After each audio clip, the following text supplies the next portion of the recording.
आज हम लोग एंशिएंट काल, मेडिएवल काल और मॉडर्न काल का आज हम लोग एंशिएंट, मेडिएवल और मॉडर्न काल का पूरा हम लोग युद्ध पढ़ेंगे। ठीक, जितने भी युद्ध है हुए अब तक, प्राचीन भारत, मध्यकालीन भारत और आधुनिक भारत, तीनों को मिलाकर हम लोग पढ़ेंगे युद्ध। ठीक, जिसमें एंशिएंट काल में एक युद्ध है दशराग युद्ध। ठीक, तो दशराग युद्ध जो है ये पूछता है। ठीक, तो सबसे पहले हम जब आज वैदिक काल में जाएंगे तो उसी समय का ये युद्ध है। वैदिक काल में जाएंगे उसी समय का ये युद्ध है, दशराग युद्ध। ठीक, इसे लिखा हुआ दशराग युद्ध कब किस समय का है, तो इसका संबंध आर्य काल से है। ठीक, अब होता जब जाएंगे हम लोग वैदिक काल में तो ऋग्वेद के 7वें मंडल में इसकी क्या है, चर्चा है। ऋग्वेद के 7वें मंडल में इसकी चर्चा पूछ देगा कि दशराग युद्ध की चर्चा किस मंडल में है, तो ऋग्वेद के 7वें मंडल में। ठीक, किस समय हुआ था युद्ध, तो आर्य काल में यानी वैदिक काल में हुआ था। तो वैदिक काल क्या युद्ध है। ठीक, हम पूरा प्राचीन भारत, मध्यकालीन भारत, आधुनिक भारत पे मेन युद्ध को लिखे हैं। मुद्दा अब हुआ था दशराग युद्ध हुआ था किस मुद्दे को लेकर होगा, कोई भी युद्ध किसी मुद्दे को लेकर होगा तब लिखेगा प्रोसी नदी के जल के बंटवारे को। इसी प्रोसी नदी का वर्तमान में रावी नदी नाम है। ठीक, इसी नदी के जल के बंटवारे को लेकर क्या हुआ था, दशराग हुआ था। ठीक ना, पूछा किस मंडल में है, तो 7वें मंडल में है। अब हुआ किसके बीच हुआ, तो आर्य और अनार्य के बीच। बताए थे कि जो बाहर से आए थे लोग वो अपने आप को आर्य कहते थे और जो यहाँ का स्थानीय लोग थे वो अपने आप को अनार्य कहते थे।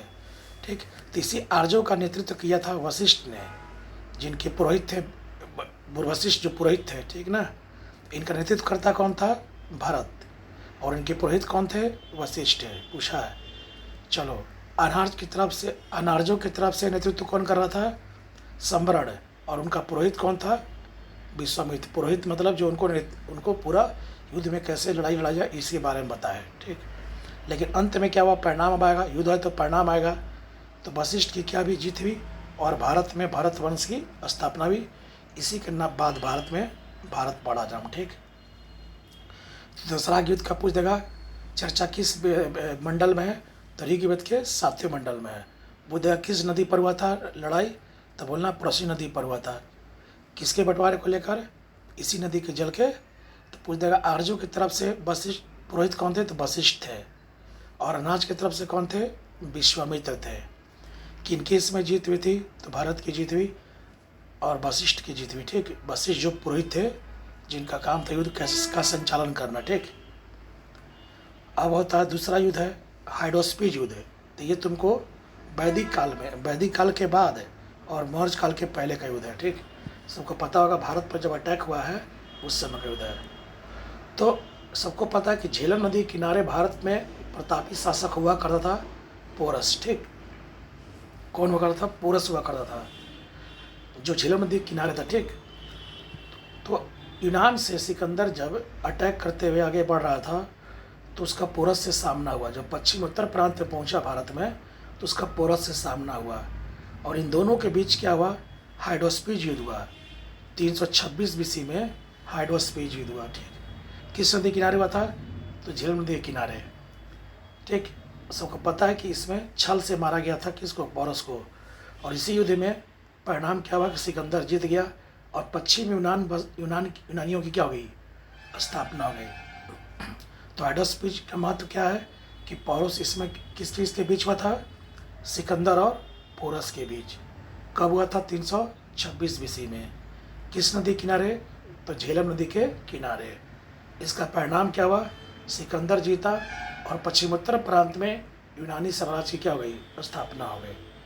देखेगा कि सिकंदर यहाँ से जीत करके 19 माह तक भारत में रह रहा है और यहाँ से अपने सेनापति सेल्यूकस को राजपाट दे करके यहाँ से रिटर्न हो गया और रास्ते में जाते वक्त उसकी बेबीलोन में उसकी मृत्यु हो जाती है।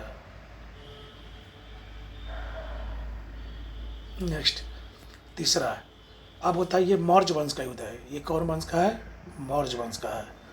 तो मौर्य वंश में देखा गया है कि जब मगध में चंद्रगुप्त मौर्य शासन कर रहा था और पश्चिमोत्तर प्रांत में कौन कर रहा था, सेल्यूकस।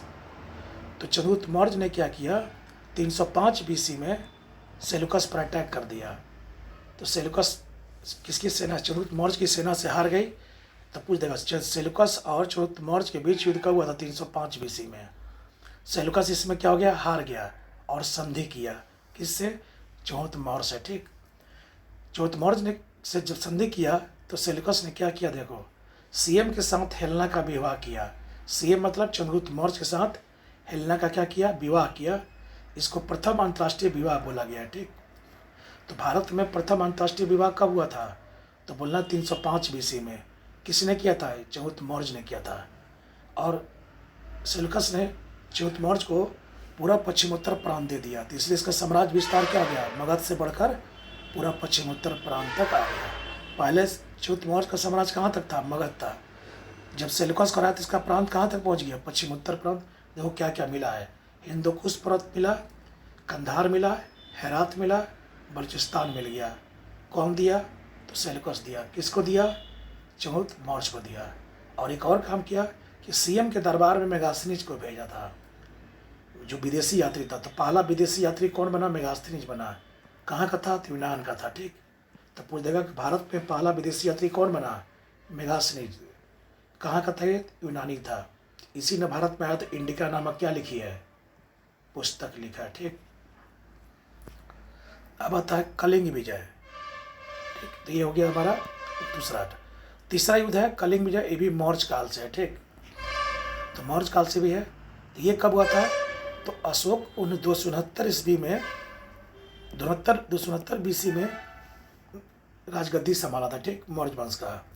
तो उसी 269 के 8वें बरस में यानी 261 बीसी में कलिंग विजय किया है उसने। कलिंग मतलब जो दक्षिण में था, यहाँ पर था। ठीक, कहाँ से? तो अब पूछेगा कि इसकी चर्चा किस अभिलेख में है? 13वें शिलालेख में है। क्यों किया था? तो यहाँ की भूमि काफ़ी उपजाऊ थी कलिंग की, जो उड़ीसा में पड़ता। भी ये प्रांत कहाँ पड़ता? उड़ीसा में। काफ़ी उपजाऊ भूमि थी, दक्षिण में व्यापार करने जाना था।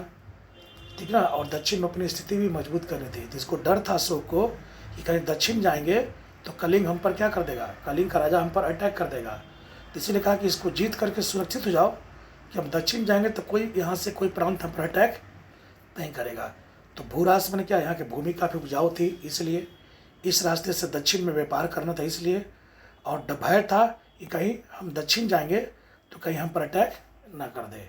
इसी पर्पज से इसने क्या किया? कलिंग को जीता। और इसका परिणाम क्या हुआ? तो कलिंग को जब अगर अशोक ने हरा दिया तो उसको 5वां प्रांत बनाया। पहले 4 प्रांत थे, पूर्व प्रांत, पश्चिम प्रांत, उत्तर प्रांत, दक्षिण प्रांत, और ये 5वां प्रांत किसको बनाया था? कलिंग को। तो पूछता है मगध साम्राज्य को कितने भागों में बांटा गया था? तो पहले 4 भाग में। 5वां भाग कौन जोड़ा? अशोक। इसी की राजधानी रखा नाम तोसली रखा था। तो पूजा कलिंग की राजधानी कहाँ रखा था? तोसली।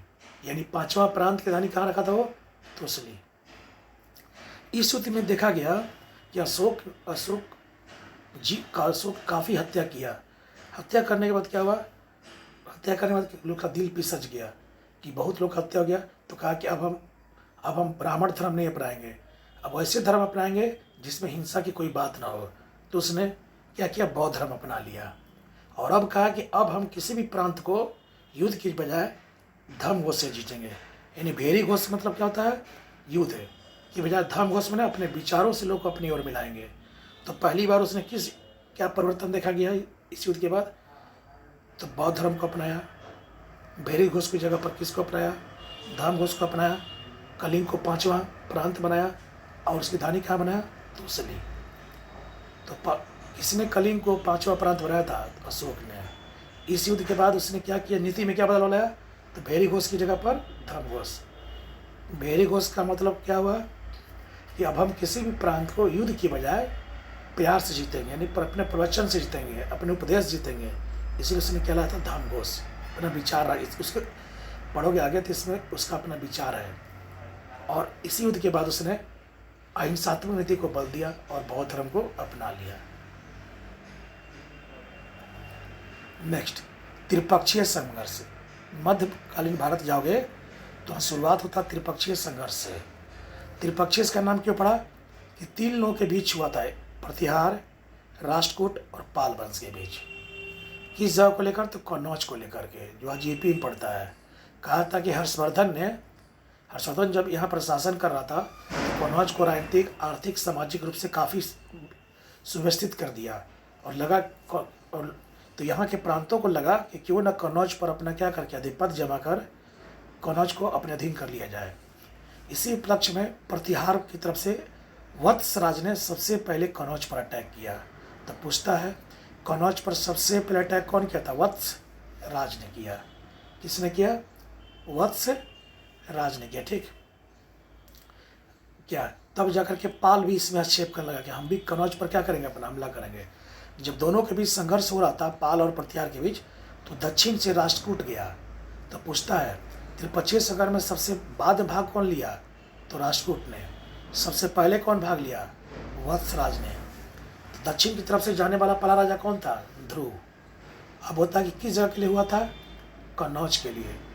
कितने वर्ष तक हुआ था? 200 वर्षों तक। 800 से लेकर 1000 तक चला। दक्षिण से भाग कौन लिया था? ध्रुव ने। परिणाम क्या हुआ? प्रतिहार जीत गए।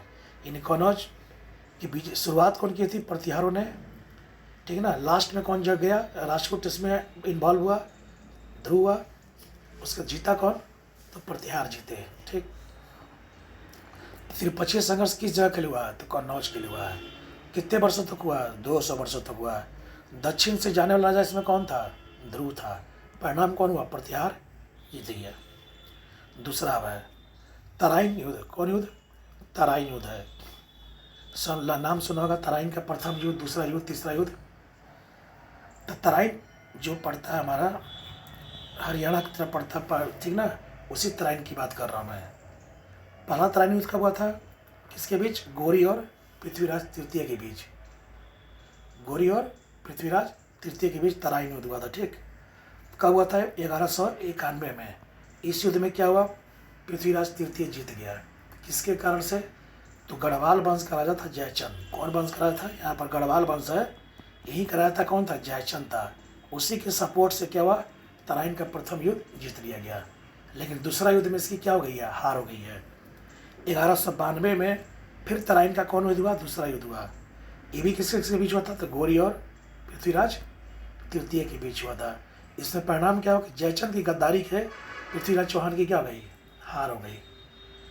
क्यों हार हो गई? तो सबको पता है कि जयचंद की एक बेटी थी संयुक्ता, उसी से पृथ्वीराज तृतीय का प्रेम संबंध चल रहा था। जब इसको पता चल गया तो उसने क्या किया? इसका साथ छोड़ दिया और इसी कारण से इसकी सेना कमज़ोर हो गई और वो हार हो गया। और हारने के बाद ये सबसे बड़ा हुआ कि भारत इस 1192 का तराइन का दूसरा युद्ध का सबसे बड़ा महत्व ये होता है कि भारत में दिल्ली सल्तनत की स्थापना का मार्ग खुल गया और ये फैसला हो गया कि पृथ्वीराज चौहान अब गद्दी पर नहीं बैठेगा। तो तराइन का प्रथम युद्ध और तराइन का दूसरा युद्ध। नेक्स्ट चंदावर युद्ध 1194 में हुआ था। ये भी हुआ था गौरी और जयचंद के बीच। इसमें भी कौन जीता? गौरी जीता। तो चंदावर युद्ध किसमें हुआ था? गौरी और जयचंद के बीच है। कौन जीता? तो गौरी जीता। ठीक। तकोल्लम युद्ध, ये तुम लोग को चोल से संबंधित है। तकोल्लम कौन संबंधित है? चोल काल से। तो चोल काल में जाओगे तकोल्लम युद्ध होता 945 में क्या होता है? तकोल्लम युद्ध हुआ था। चोल राजा परांतक प्रथम था और राष्ट्रकूट राजा था कृष्ण तृतीय। इन्हीं दोनों के बीच कौन युद्ध था? तकोल्लम। ये सिद्धरठ जाना। परिणाम कौन जीता? चोल जीता। इसको यहीं पर दक्षिण में चोल लोग थे, यहाँ राष्ट्रकूट थे। इन्हीं दोनों के बीच आपस में कृष्णत्व मुद्रा द्वार को लेकर संघर्ष हुआ था, जिसमें चोल ने क्या किया था? राष्ट्रकूटों को हरा दिया और यहाँ टोन मंडलम ये सब प्रांत जीत लिया। तो बीबी तकोल्लम युद्ध किसके बीच होता था? चोलों और राष्ट्रकूटों के बीच। राष्ट्रकूट की तरफ से कौन था? कृष्ण तृतीय। चोल की तरफ से कौन था? परांतक प्रथम। कब हुआ था? 945 में। जीता कौन? चोल। नेक्स्ट कोप्पम युद्ध, ये भी चोल वंश से काल से है। ये हुआ था 1052-54 में। किसके बीच? तो देखो यहाँ पर चालुक्य राजा है, यहाँ पर चालुक्य राजा है पश्चिम उत्तर प्रांत में, और यहाँ चोल राजा है। चालुक्य पश्चिमी चालुक्य किसे बोलते हैं? इसको पश्चिम में है। तो पश्चिमी चालुक्य राजा था सोमेश्वर प्रथम, चोल राजा था राजा धीराज। किस जगह को लेकर के? कृष्णा तुंगभद्रा दोआब को लेकर के हुआ था। कौन नदी को लेकर मुद्दा? तो कृष्णा तुंगभद्रा दोआब, यहाँ काफ़ी उपजाऊ था भूमि, इसी को लेकर हुआ था। सोमेश्वर प्रथम हार गया और चोल क्या हो गए? जीत गए। तो पूछता है कोप्पम युद्ध किससे किसके बीच हुआ था? तो चोल और पश्चिमी चालुक हो गया। ठीक, राजा बोला था, क्या बोलना है? राजा धीराज प्रथम और सोमेश्वर प्रथम। अब होता तालिकोटा युद्ध, यह है विजयनगर से। ठीक, तो पूछ देगा तालिकोटा युद्ध, इसी को बोलते हैं राक्षस तंगड़ युद्ध, इसी को बोलते हैं बनिहट्टी युद्ध। ये कब हुआ था? 23 जनवरी 1565 को हुआ था। ये कब हुआ था? 23 जनवरी 1565 को हुआ। ठीक, किसके बीच हुआ था? तो विजयनगर का शासक था राम राय। कौन राय? एक्चुअल राय था वहाँ का सदाशिव, सदाशिव था। उसको राम राय ने क्या किया? हटा करके अपने गद्दी पर बैठ गया। देखा का योग शासक है तो बैठ जाओ, क्योंकि बहमनी से झगड़ा करना है। बहमनी की वंश की तरफ से क्या हुआ? बीजापुर, बीदर, गोलकोंडा, अहमदनगर। पता तो लोगों को कि बहमनी 5 प्रांतों, 5 भागों में थे, जिसमें 4 लोगों ने इस युद्ध में क्या लिया? शामिल हुआ, लेकिन बरार शामिल नहीं हुआ। तो बहमनी वंश का कौन सब राजा शामिल नहीं हुआ था? तो बरार शामिल नहीं हुआ। गोलकुंडा से इसका क्या चल रहा था? मतभेद, इसीलिए शामिल नहीं हुआ। परिणाम क्या हुआ? इस युद्ध जब हुआ तो परिणाम हुआ कि विजयनगर की क्या हो गई? हार हो गई, और हार हुई और राजनीतिक वजूद इनका क्या हो गया? तो पूछ देगा किस युद्ध में, किस युद्ध में विजयनगर की राजनीतिक पराजय हुई, और इसी में लोग हम्पी शहर को पूरी तरह से क्या कर दिया? नष्ट कर दिया, जो विजयनगर की राजधानी थी। ठीक, तो किस युद्ध में हम्पी शहर को नष्ट कर दिया, जिसका 50 रुपये पर भी इसका फोटो अभी चल रहा है। यही कारण था कि हम्पी शहर जब नष्ट हो गया तो उन्होंने अपना राजधानी बाद में पेनुकोंडा बनाया। तो बताओ, विजयनगर की राजधानी कहाँ थी? हम्पी। दूसरी कहाँ हुई? पेनुकुंडा। ठीक, किस जगह के लिए हुआ था? तो रायचूर द्वार। हुआ क्या था? क्यों था ये? हुआ था कि जब देखेगा, जब रायचूर द्वार को लेकर बहमनी और विजयनगर के बीच आपस में क्या होता है? संघर्ष होता है। तो केडीआर किया गया था, कृष्णदेव राय किया गया था, जो तुल्लू वंश कराया था, विजयनगर का प्रतापी शासक उसी को बुलाता है। तो उसने किया क्या था कि बहमनी के प्रांतों में घुस गया था। तो बहमनी को लगा कि मुस्लिम थे लोग, इनको लगा कि हमारे प्रांत में घुस गया भी लोग, सबको हम लोग मिलकर इसको परास्त कर दिया जाए। तो वही कहा था कि विजयनगर के शासक राम राय के दौरान ये लोग क्या किया? सब मिल करके और विजयनगर पर चढ़ाई कर दिया, जिसमें बरार शामिल नहीं हुआ। पूछेगा कि तालिकोटा युद्ध में कौन सा प्रांत शामिल नहीं हुआ था? बरार शामिल नहीं हुआ था। क्यों नहीं हुआ था? तो गोलकुंडा से उसका झगड़ा चल रहा था। इसमें किसकी हार हो गई? विजयनगर की बुरी तरह से क्या हो गई, और उनका राजनीतिक अस्तित्व क्या हो गया? मिट गया। एक राजधानी कौन नष्ट कर दिया गया? हम्पी। तो हम्पी जब नष्ट कर दिया गया तो बाद में विजयनगर कुछ अयोग्य शासक है, उन्होंने पेनुकुंडा को क्या बनाया? राजधानी बनाया, क्योंकि शहर तो नष्ट हो गया था। यही शहर का खंडहर के रूप में 50 रुपये पर क्या देखेगा? नोट फोटो है। नेक्स्ट, अरबों का सिंध पर विजय भी है। तो 712 ईस्वी में यह घटना घटी थी, जिसके बीच दाहिर और मोहम्मद बिन कासिम के बीच। ये इसी की चर्चा तारीख ए सिंध या चचनामा में है, जिसका रचना कौन है? कूफी खां है। कौन जीता है परिणाम में? दाहिर जीता है, दाहिर हारा है। और कौन जीता है? कासिम जीता है, और सिंध पर उसका कब्जा हो गया है। तो क्यों जीता गया? इसको देखो, ये श्रीलंका है, ये सिंध यहीं पर दाहिर शासन कर रहा था। यहाँ पर महाराष्ट्र में देवल जगह है, और यहाँ पर अरब कांटे। ठीक, यहीं पर उमैया वंश का था अब्दुल बिन हजाज। ठीक, हजाज, उमैया वंश का हजाज था यहाँ का सरकार। उसी ने क्या, उन लोग का श्रीलंका से व्यापार हमेशा होते रहता था इस रास्ते से। ठीक, इसी रास्ते से होता था। तो देवल यहाँ पड़ता है। तो इन लोग को लगा, और मुसलमानों को लगा कि भारत में जब लोग यहाँ से व्यापार करता था तो भारत में कभी कभी बीच में लोग स्टे करता था, रुकता था। तो भारत में मंदिरों के बारे में काफ़ी लोग सुन चुका था, काफ़ी संपन्न है। तो इन लोगों को लगा कि भारत में मंदिर काफ़ी संपन्न है, क्यों ना भारत को लूटा जाए। इसी लूटने के लोग बहाना बनाया कि देवल में हमारा जो जहाज़ आ रहा है श्रीलंका से, उसको लूट लिया है, और उसका दोष मर दिया दाहिर पर। और दाहिर ने कहा कि मैंने इस युद्ध को नहीं, मैंने देवल को नहीं लूटा है, मैंने तुम्हारा सामान नहीं लूटा है। झूठ का आरोप पढ़ करके मोहम्मद बिन कासिम को यहाँ भेजा है और क्या किया था, दाहिर को हराने का प्रयास किया था। दाहिर के जो दुश्मन थे यहाँ पर, बौद्धिस्ट अन्य लोग जनता यहाँ पर, उनको मीर कासिम मिला लेता है, मोहम्मद बिन कासिम मिला लेता है। और मिलाने के बाद दाहिर कमज़ोर होता है और दाहिर को हरा दिया जाता है। तो मुद्दा क्या झूठों का बहाना लेकर के, देवल वाला।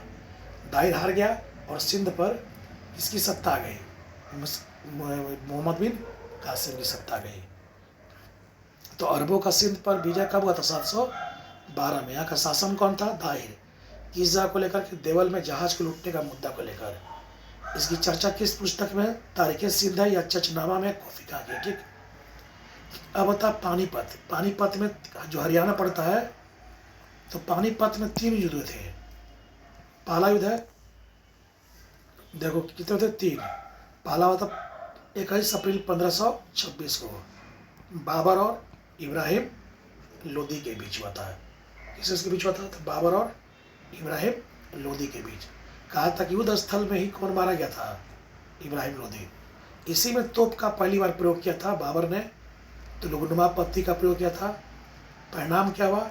अफगान सत्ता हमेशा के लिए क्या हो गया? समाप्त हो गया। दिल्ली सल्तनत का क्या हो गया? पतन हुआ। मुगल वंश की शुरुआत हो गई।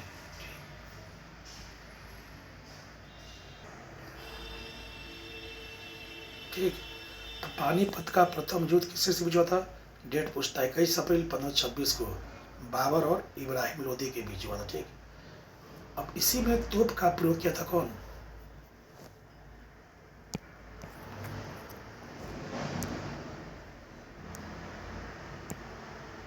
देखो, पानीपत का युद्ध के बाद हम बताते हैं कैसे हुआ था।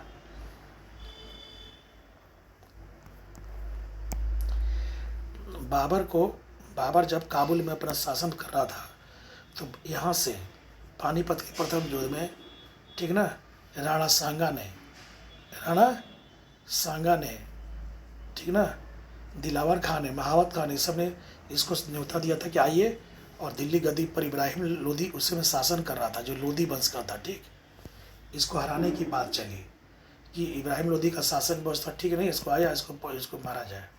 इसी में क्या हुआ कि बाबर ने क्या किया, ये यहाँ पर जो राणा सांगा ने क्या किया, न्योता दिया कि बाबर को बुलाया जाए, जो आएगा इब्राहिम लोदी को मारेगा और यहाँ से चले जाएगा, और हम लोग गद्दी खाली होने पर गद्दी पर बैठ जाएंगे। लेकिन ऐसा हुआ नहीं। आया, मारा और यहीं पर सत्ता संभालना शुरू कर दिया। तो इस युद्ध में जब बाबर आया इब्राहिम लोदी के पास, तो इब्राहिम लोदी को हराने के लिए उसने तोप का प्रयोग किया है। पहली बार तोप का प्रयोग कब हुआ है? तो तोप का क्या हुआ? प्रयोग हुआ है, समझा? इसको हराने के लिए तोप का प्रयोग कर दिया, इसने तोप का प्रयोग किया है। ठीक। इसी में त्रिगुनुमा पत्ती का भी प्रयोग किया था। त्रिगुनुमा पत्ती का मतलब था कि अपने सेना को छिपा कर क्या करना है, सेना को छिपा कर रखा गया, सेना छिपा कर रखा गया ताकि इब्राहिम लोदी को पता न चले। और इसी सेना को छिपाने के बोलते हैं त्रिगुनुमा पत्ती बोलते हैं। और इसका सब क्लास में बताया है कि गड्ढा बना कर रखा था, उसने तोप रखा था सामने में। जब तोप मारा तो भगदड़ मच गया, इब्राहिम लोदी मैदान छोड़ के भागने लगा, उसको युद्ध स्थल में दौड़ा कर मार दिया गया। और इस तरह से प्रथम अफगान सत्ता क्या हो गया? समाप्त हो गया। और दिल्ली सल्तनत का भी क्या हो गया? दिल्ली सल्तनत का भी क्या हो गया? पतन हो गया। और मुगल वंश की क्या हो गई? शुरुआत हो गई। तो किस युद्ध के बाद? पानीपत का प्रथम युद्ध 21 अप्रैल 1526 हुआ था बाबर और इब्राहिम लोदी के बीच। इसी में बाबर ने सबसे पहली बार तोप का क्या किया था? प्रयोग। तो रुगनुमा पत्ती मतलब छिपा कर अपना सेना रखना और एक अटैक करना। ठीक। इससे क्या हुआ कि लोदी वंश का जो अफगान वंश था, अब प्रथम अफगान क्यों बोला था इसको? क्योंकि बाद में शेर शाह आता है, वो द्वितीय अफगान का संस्थापक बनेगा। प्रथम अफगान की सत्ता क्या होती है? समाप्त की जाती है। और दिल्ली सल्तनत हमेशा के लिए क्या हो जाएगा? समाप्त। और एक नया वंश भारत में मुगल वंश आएगा, जो जिसको बाबर ने क्या किया था? अपनाया था। तो इसको बाबर ने इसकी स्थापना की थी। ठीक। वही आगे फिर चलेगा। ठीक है, थैंक यू।